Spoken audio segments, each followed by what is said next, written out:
Officers have clashed for a second night in a row after police there shot an unarmed black man in front of his children.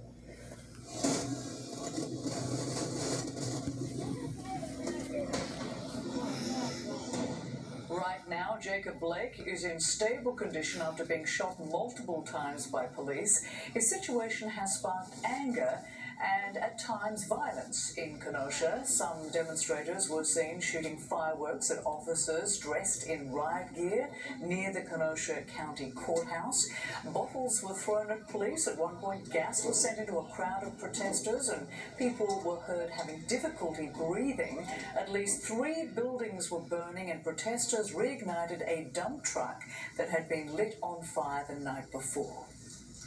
Well, CNN's Omar Jimenez is in Kenosha with more on how the events unfolded, and we must warn you, some of the video is disturbing to watch. This is what parts of Kenosha have become on a second night after Jacob Blake was shot 7 times in the back by a police officer. These images come in stark contrast to what has largely been peaceful demonstrations over the course of the afternoon and into the evening. It was in the nighttime when projectiles were going back and forth that things began to take a turn, but all of it coming as expressions of pain over what has become an all too familiar story. 2 police officers with guns drawn in Kenosha, Wisconsin, closely follow a black man, Jacob Blake, as he tries to get in the driver's side door of his car. One officer grabs at Blake's tank top, and then 7 shots are fired as Blake is hit multiple times in the back. 3 of his children, ages 3, 5, and 8, were in the car as Blake goes limp. Shortly afterwards, officers can be seen giving some sort of aid to Blake.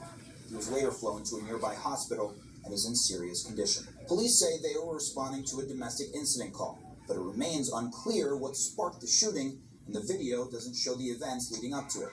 There's no way to hear what's being said as the event unfolds, but Blake's family attorney, Benjamin Crump, says that Blake was leaving the scene after breaking up a fight between 2 women. It's not clear from the video if both officers opened fire. Neither have been identified. The Wisconsin Department of Justice's Division of Criminal Investigation, which is leading the probe into the incident, says both are on administrative leave. All officers are cooperating, the department said. And in a statement to CNN, the Kenosha Professional Police Association says, as always, the video currently circulating does not capture all the intricacies of a highly dynamic incident. We ask that you withhold from passing judgment until all the facts are known and released. Overnight, violent protests erupted with angry demonstrators setting fire to vehicles. That anger spilling over into early Monday morning as dozens from the community confronted sheriff's deputies at the scene. In a statement to CNN, Blake's uncle says the shooting is outrageous. Who is he threatening? He had a tank top and shorts on. He had no weapon. He was going back to the car because the children needed to be checked on. The police were called for a domestic disturbance. But Jacob had nothing to do with the fight. This has got to stop. Wisconsin's Lieutenant Governor Mandela Barnes echoing that anger. And let me be clear, this was not an accident. This wasn't bad police work. This felt like some sort of vendetta being taken out on a member of our community.